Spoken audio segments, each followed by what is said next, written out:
بسم اللہ الرحمن الرحیم۔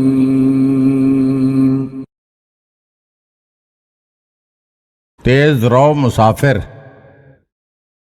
حضرت سعدی رحمۃ اللہ علیہ اپنی جوانی کی عمر کا واقعہ بیان کرتے ہیں کہ ایک بار میں سفر میں تھا، جوانی کے جوش میں نہایت مستعدی اور تیزی سے چلتا رہا، لیکن بالآخر تکان کا غلبہ ہوا اور میں ایک پہاڑی کے سائے میں لیٹ کر غفلت کی نیند سو گیا۔ میرے پیچھے اسی راستے پر ایک دانشمند بوڑھا بھی سفر کر رہا تھا۔ اس نے مجھے غفلت کی نیند سوتے ہوئے پایا تو شانہ ہلا کر کہا، بیدار ہو جاؤ اور یہاں سے روانہ ہو جاؤ، یہ مقام ایسا نہیں کہ بے فکر ہو کر سویا جائے۔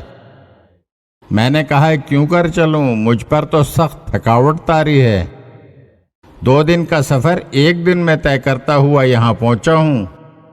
میری یہ بات سن کر بوڑھے نے کہا، شاید تو نے داناؤں کا یہ قول نہیں سنا کہ رک رک کر چلنا اس سے بدرجہ بہتر ہے کہ تیز چلے اور تھک کر بیٹھ جائے۔ درمیانی چال ہی موضوع ہے رہرو کے لیے، تیز چلنا اور تھک کر بیٹھنا خوبی نہیں۔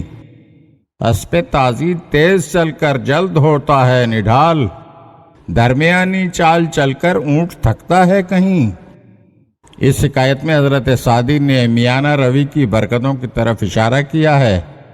غور کریں تو یہ زرعی اصول پوری زندگی پر پھیلا ہوا ہے کہ جو کام تحمل اور غور و فکر کے بعد کیا جائے وہ حسن و خوبی سے انجام پاتا ہے۔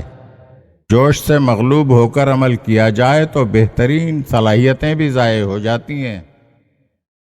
اگر آپ ہمارے چینل کی نئی ویڈیوز دیکھنا چاہتے ہیں تو ہمارے چینل کو سبسکرائب کریں اور گھنٹی کے بٹن کو دبائیے تاکہ ہر آنے والی ویڈیو آپ کو جلد موصول ہو سکے۔ اور ہاں، لائک اور شیئر ضرور کیجیے اور اپنے قیمتی کمنٹ سے ہمیں آگاہ کیجیے۔ شکریہ۔